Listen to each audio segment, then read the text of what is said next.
বিএসএমএমইউতে নেওয়া হচ্ছে খালেদাকে।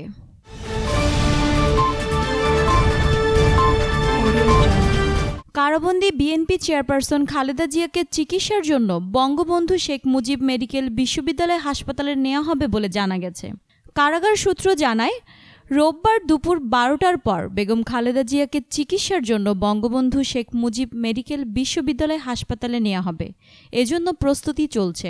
এদিকে বঙ্গবন্ধু শেখ মুজিব মেডিকেল বিশ্ববিদ্যালয়ের পরিচালক ব্রিগেডিয়ার জেনারেল মোহাম্মদ আবদুল্লাহ আল হারুন বিএসএমএমইউতে খালেদা জিয়াকে নেয়ার বিষয়টি নিশ্চিত করেছেন। তিনি বলেন, খালেদা জিয়াকে কারাগার থেকে বিএসএমএমইউতে আনা হচ্ছে।